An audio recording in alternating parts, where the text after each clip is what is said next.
I didn't expect the evening to end in tears. I didn't expect my daughter's words to hit like glass shattering inside my chest. But maybe I should have.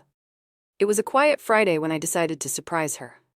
Sophie had just landed a new job, her first real adult position after college. She didn't tell me herself. No, I found out through a Facebook post, shared by her roommate. Still, I thought maybe, just maybe, she'd be happy to see me. I showed up with a bottle of wine in one hand and her favorite childhood dessert in the other. Lemon pound cake. She used to beg me for it when she was little. I figured it would spark a warm memory. Maybe even a hug. But the moment she opened the door, I knew something was off. Her smile was forced. The kind you give to a stranger who says your name wrong. "Oh hey," she said, stepping aside to let me in. No hug, no excitement. Her apartment was nice, minimalist, clean, too clean. The kind of place that doesn't feel lived in yet. She offered me tea, and I accepted, trying to keep the conversation light. We talked about the job briefly. She glossed over the details like she didn't want me to ask more. She checked her phone a few times while I spoke. I ignored it. I tried to steer the conversation back to us. To memories. I said something like, "Remember when you used to play dress up and insist on going to the grocery store in a tiara and rain boots?" She looked up. "Not really," she said flatly. I smiled. "You were 5. You made everyone bow to you in the cereal aisle." She rolled her eyes. "Yeah, well, I also remember spending most of my childhood waiting for you to come home, and just like that." The air shifted. I paused. "Sophie, I was working." "I know," she said. "You were always working." There was a sting behind her words. I could feel it building like a dam about to burst. I tried to explain, carefully, gently. "I had to. You know that, it was just us." She crossed her arms. "You say that like it explains everything. You missed birthdays, recitals, you even missed my graduation lunch. Remember that?" I looked down. That one still haunted me. I had begged my boss to let me off early that day. He said yes, then called me last minute to cover for someone else. I couldn't say no. Rent was due. "I never did it to hurt you," I said quietly. "Well, it did," she snapped. "You weren't there, Mom. Not really. You were just surviving. And you made me survive alongside you." I swallowed hard. "Sophie?" But she cut me off with a bitter laugh. "You know what? Let's just call it what it is. You didn't raise me. You paid for me. There's a difference." Her words knocked the breath out of me. My heart hammered in my ears. And then she said it. "You never did anything for me." Silence. Just that sentence, ringing in my head like a siren. I couldn't speak, couldn't move. The room felt colder, smaller. I stood up. My legs were shaky, but my voice didn't crack, not in front of her. "Thanks for the tea," I said softly. I turned and walked out, the lemon pound cake still sitting untouched on her counter. That night, I sat alone in my house, every light off except the one in the attic. I couldn't sleep, I couldn't think. Her voice echoed in every corner of my mind. "You never did anything for me." I stared at the ceiling for what felt like hours, until something clicked. The attic. I got up, grabbed the old brass key from the kitchen drawer, and climbed the creaky wooden steps to the attic. Dust hung in the air like memories. I hadn't been up there in years, and then I found it. A box. Big, battered, and heavy. The tape was peeling off, but the label was still there in my handwriting. "Sophie, everything." I dragged it to the center of the room and opened it. Inside was our history. Receipts. Stacks and stacks of receipts. From hospitals, grocery stores, school trips, haircuts, shoes, braces, books, birthday cakes, therapy sessions, field trips, dance classes, doctor visits. A sea of paper and ink that told the story of a girl growing up, and a mother doing whatever it took to keep her afloat. I picked one up. A faded receipt from a toy store, Barbie Dreamhouse, $64.99. She was 6 when she begged me for it. I ate oatmeal for dinner the rest of that month so she could have it under the tree on Christmas morning. Another ER visit, 2005, $218. That was the night she had the flu so bad I carried her in my arms through a snowstorm. I kept every single one. I don't know why, maybe because I needed a record. Proof that even if I couldn't always be present, I was always there. And now she was telling me none of it mattered, that I never did anything for her.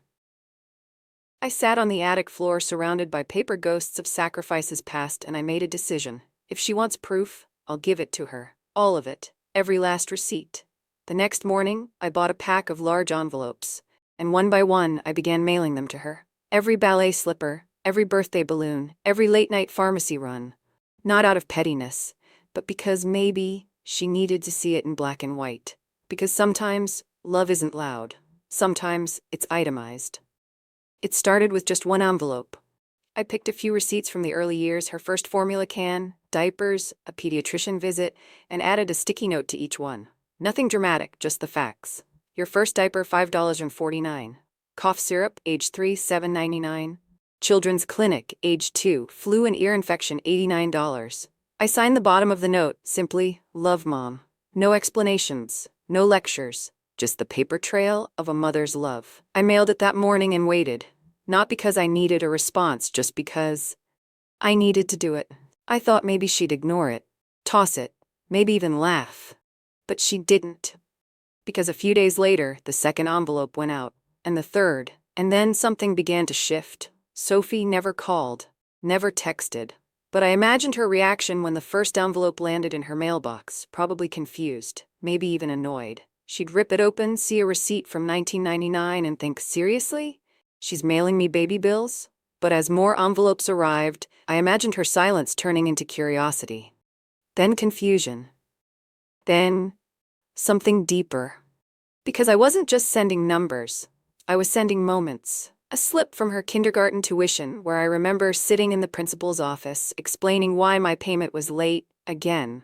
A bakery receipt from her 7th birthday, vanilla cake with pink frosting and chocolate lettering. I had to borrow money from my sister that month to make it happen. A receipt for ballet shoes. She only wore them twice before quitting, but I still kept the slip. I never told her that I cried in the car when she said she wanted to quit. I just wanted her to have the choice. And with every new envelope, I added more notes, little reminders, little memories. You were afraid of the dark, so I bought you this nightlight, $12.99. You called it Mr. Glow. This was the day I rushed you to the ER after you tripped on the sidewalk. You needed stitches. I nearly passed out from the blood. You were braver than me. Your first book fair. You picked out a book on dolphins. You couldn't read yet, but you insisted it was your favorite animal. And then I sent the dress. Well, not the dress itself, just the receipt. Prom night, $146. You wanted a blue one, silk with rhinestones. I told you it was too expensive, but you begged. I worked double shifts for 3 weeks just to make it happen. I sent it with a note. You looked like a queen that night. You didn't know I watched you from the car. I cried the whole way home, not because of the money, but because I knew that moment was the beginning of you needing me less. I imagined her sitting in her living room, surrounded by envelopes, the chaos, the paper, the past. I wondered if she was starting to see what I never said out loud. But then, something happened I didn't expect. The 6th envelope came back unopened. Returned to sender. I stared at it for a long time. My hands trembled as I held it. Was it a message? Was she done? Did she hate me now? But I opened it anyway and tucked the contents back in the box. And then, I sent the next one anyway. Because I wasn't doing this to win her back. I was doing it so I could finally speak, without yelling, without guilt, without walls. Because my entire motherhood had been a performance of silence, 1,000 sacrifices behind closed curtains. No audience, no applause. But these receipts, they were my monologue. I started organizing the receipts chronologically. At first I was trying to be intentional, but then I found myself sending the weird ones. $38, library fine. You hid 3 books under your bed because you said they were your friends. $11.79, peanut butter obsession, age 10. We went through 6 jars in 1 month. I thought you were turning into a squirrel. Little things, funny things, human things. Because I wasn't perfect and neither was she, but between all the wounds and misunderstandings, we had moments. We had us. And then one morning, something changed again. There was a knock on my door. I wasn't expecting anyone. I thought maybe it was the postman or a neighbor. But when I opened it, there was no one. Just a small brown package on my porch. No return address. Just one word written in sharp black ink. Why? I brought it inside. My heart was pounding. Inside the box were about 30 envelopes. My envelopes, my handwriting returned, but tucked in the very bottom of the box was a small, neatly folded note. Just one sentence. You think this proves something? My throat tightened. She had read them. Every single one. She hadn't thrown them away, she kept them, and now she wanted to talk. That night I sat on the edge of my bed, holding the note in my hand. You think this proves something? I didn't know if it was anger or confusion or the beginning of something softer. But I knew it was something. It meant she was listening. Maybe not ready to speak. But listening. And I wasn't finished, because there was more than receipts in that box in the attic. There were journals, letters I never sent, stories she never heard, pieces of me I never dared to show. If she really wanted to know why, I was ready to tell her. I didn't sleep the night I got that note. You think this proves something? It sat on my nightstand, folded, heavy like a stone in my chest. It wasn't a thank you, it wasn't an apology. But it wasn't silence either. And for me, silence was always the hardest sound. That morning, I made a decision, one I had been avoiding for years. I went back to the attic, not for the receipts this time, for something deeper. At the bottom of the box was another box, smaller, locked, wrapped in a frayed scarf that still smelled faintly of baby powder.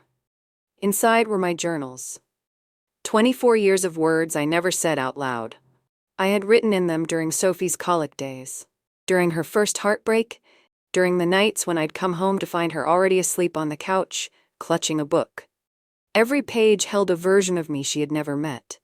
The scared, overwhelmed, overworked, fiercely devoted mother who was just trying to hold it together. And now, I was ready to let her meet that woman. I asked my sister Rose if I could stay with her for a few days. I didn't tell her everything, just that I needed space. She didn't ask questions. Rose never did. She just poured me a cup of tea and said, "You know where the guest room is." I was folding laundry in that room when the doorbell rang. Rose called out, "Maria, I think it's for you." I came down the stairs and saw Sophie, standing in the doorway. She was holding a manila envelope in one hand and my journal in the other. Her eyes, tired, red, unsure. We hadn't seen each other face to face since that night at her apartment. She didn't say hello. She just walked in, sat down at the kitchen table, and placed the envelope in front of me. I sat across from her, heart pounding. "What is this?" she asked quietly. I didn't answer right away. She opened the envelope and pulled out one of the journal pages. June 2003. Skipped dinner tonight so I could afford Sophie's school supplies. She'll never know. She doesn't have to. She stared at it like it was a foreign language. "You skipped meals?" I nodded slowly. "Often," I said. "You like the good crayons." There was a long pause. Sophie leaned back in her chair and looked out the window. "I don't know what to do with this," she whispered. "I know," I said. "That's why I never gave it to you before." She turned toward me, eyes suddenly wet. I thought you didn't care. You were always gone. You never said anything." My voice cracked a little. I didn't know how. My mother didn't say it either. I thought showing up in practical ways was enough. Sophie's face twisted in frustration, but I didn't see those ways. I just saw the empty chairs, the missed recitals, the cold dinners. "I know," I whispered, "and that's my fault." She shook her head, like she didn't want to hear that. "Why didn't you tell me you were struggling?" "Because I didn't want you to carry it," I said. "I wanted you to just be a child." Sophie's hands curled into fists on the table, her lip trembled. "I used to wait at the window for you," she said. "When you worked nights, I'd pretend I wasn't, but I always was. I felt the tears coming, and I let them. I used to sit in the break room at the hospital," I said. "Look at the clock and wonder if you'd fallen asleep without me. I'd picture you in your bed, alone, and it broke me." She stood up, started pacing. I was angry for so long. I built this wall. I thought you didn't want to know me, that you were too busy for me. So I stopped telling you things. I stopped asking." Her voice cracked. "I even stopped inviting you to things, because it hurt more when you didn't come." I stood up too. My knees felt unsteady. "I never meant for you to feel unloved." She looked at me with all the pain of a daughter finally seeing the full picture, and realizing how broken both sides of it were. "But I did," she said. "I felt invisible, like I wasn't enough to make you stay." I took a shaky breath, and I felt like I wasn't enough unless I gave you everything. Silence again, but this time it wasn't cold, it was sacred, heavy with realization. Then, Sophie did something I wasn't expecting. She reached into her bag and pulled out a folded piece of paper. "I made a list," she said. She handed it to me. The title read, "Things You Did for Me That I'll Never Forget." I blinked back tears. Line by line, she had written them down. Taught me how to ride a bike. Stayed up all night sewing my Halloween costume when the store ran out. Drove 6 hours for my college tour, even though you had to work that night. I covered my mouth as I read. Some things I remembered, some I had forgotten, but she hadn't. She never did. We sat there for a while, two women finally talking, finally listening, finally forgiving. But as the sun dipped below the window, Sophie said something that made my heart stop. "I found something else," she said, reaching into her bag again. She pulled out a sealed envelope, one I hadn't mailed, one that had no stamp. She slid it across the table, my handwriting on the front. "For Sophie, when she's ready." I gasped. I had written that letter years ago. But I never sent it. I never thought she'd see it. She stared at me. "Should I open it now?" My voice caught in my throat. "I don't remember what it says," I said honestly. She opened it, and as she began to read, I watched her face change. First confusion, then shock, then heartbreak. Her eyes met mine, wide and trembling.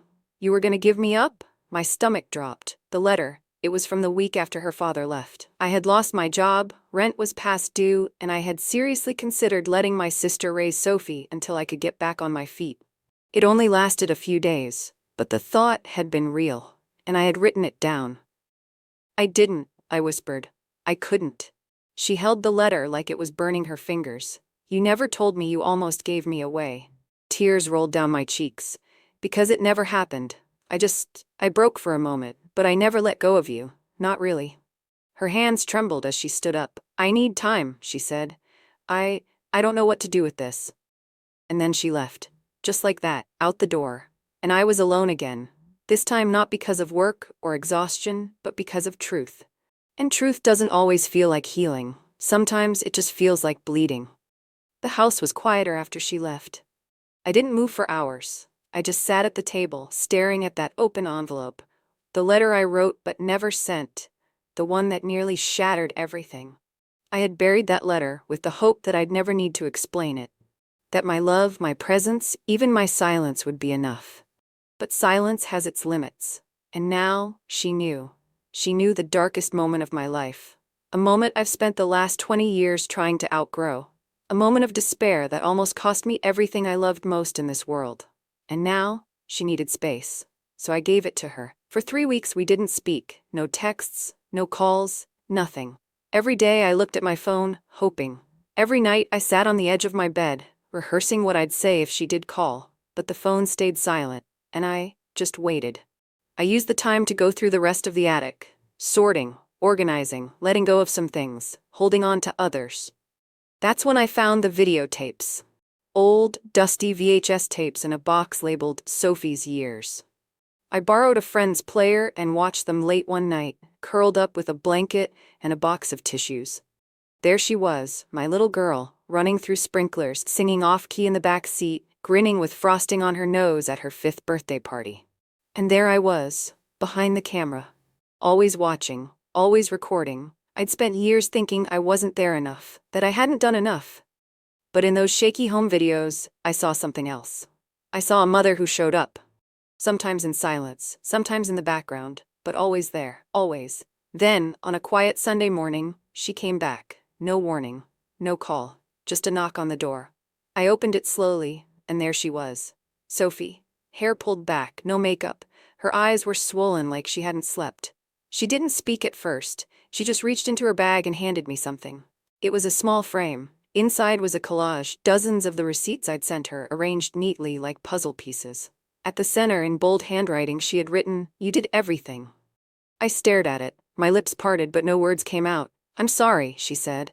"I shouldn't have said what I did. I didn't know." She paused, looking down at her shoes. "I thought love had to be loud, constant, visible. But yours was tiring, brave, invisible, until I finally stopped looking at the surface."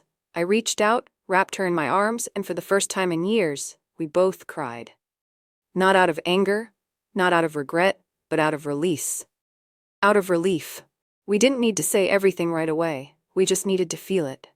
We sat on the couch for hours that day. She told me about how it felt to open those envelopes, how they made her laugh, cry, ache, how it made her remember. I thought I had nothing to hold on to. She whispered. But I had you. Over the next few weeks, she visited more often. Sometimes she brought groceries, sometimes just stories from work, and sometimes she brought questions. About me. The real me. The woman behind the mom. The girl who became a single parent. The dreams I once had and the ones I buried to make room for hers. And I told her everything. Not all at once, but piece by piece. One night I showed her the journals. Not the receipts, she'd seen enough of those, but the heart of them. The entries where I confessed my fears, my guilt, my small victories. She read them slowly, like each word was a thread stitching us back together. Eventually, we started creating new receipts. She took me out for lunch. She paid this time. We laughed when she handed me the slip and said, "You better keep that one." We watched the home videos together and made popcorn. We even started digitizing the old receipts and journals, turning them into a scrapbook titled Proof of Love. Not for revenge, not for guilt, but as a reminder. For her, for me, for the daughter who needed to see it, and the mother who finally learned how to say it. They say love leaves no trace, but that's not true. Love always leaves a trail. Sometimes it's loud, wrapped in hugs and laughter and bedtime stories, and sometimes it's a paper receipt, faded, wrinkled, filed away in an attic box, waiting to be understood, waiting to say I was here, I showed up, I loved you the best I could. If my daughter ever doubts again, she won't need envelopes. She'll have us. And now, she knows, I didn't do nothing. I did everything. If this story moved you, if it reminded you of your mother, your father, your own child, take a moment to reach out. Say the thing you've been holding in your heart. Sometimes healing doesn't begin with a grand gesture. Sometimes it begins with a conversation or a receipt. If you found this story powerful, please don't forget to like, subscribe, and share with someone who needs to hear it. Drop a comment below. What's one thing your parents did for you that you'll never forget? You never know. Your story might be the receipt someone else has been waiting for.